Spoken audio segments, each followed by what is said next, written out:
Talking with head coach Bill Edwards. And coach, you knew coming in that these were going to be very difficult games. Just what did you see from JMU, and what did you think of the team's effort overall? JMU was everything that I thought that they would be. They're a national contender now.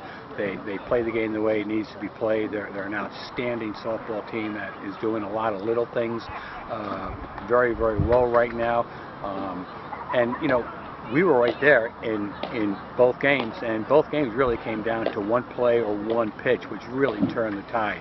And I just think we have to do a better job of when something happens,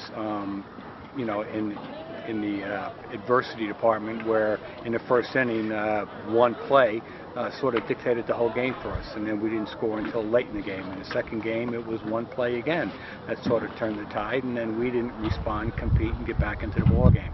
And I really think that that's something we're going to have to learn to do, is realize that everybody's coming after you all the time, and that we're going to have some bad plays during the course of the game. But like we tell our team, you can't let fatigue beat you, and you can't let adversity beat you. You have to keep battling. You get down early in the first game, but the team does respond, makes a late comeback bid. What did you think of the team's response to that? We left 8 runners on base in that game. We left 7 runners on base in the second game. We had our opportunities. We had our opportunities to jump out in front, to sort of set the tenor of the game, and we didn't do it. And credit to JMU, their pitchers threw very competitive games, and did a very good job of making all the routine plays that they had to make.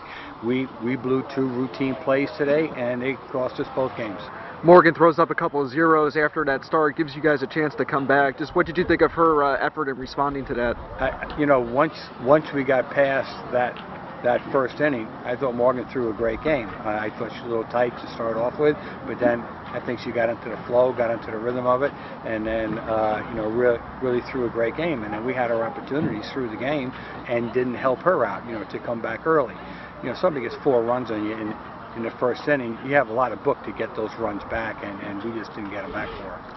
And in the second game, Taylor Perot, a ground ball machine. Just talk about her efficiency, a very efficient outing. Just talk about her efforts. Boy, I just love the way that she threw. And then when she got the ball up a little bit toward the end of the game, that's when she got in trouble, and we were watching for that. And we wanted to give Maggie, a little bit of time. So we tried Maggie in that late innings there. Very difficult situation for Maggie to go in there, having not thrown in a long time, put her into a key conference situation. But we wanted to get her experience right away, so why not throw her right into the fire? And we just have to get better tomorrow. Even though the results weren't there today, Ford and Kiefer just such good pitchers. But like you said, you were able to get runners on base, get some good swings. Just did you like that aspect of it, that you were able to have some chances? We got some really great offense going today against 2 really quality pitchers. And we can hit, and now it's a matter of getting the timely hits. When we leave 8 runners on base and 7 runners on base, it means we're not getting the timely hit.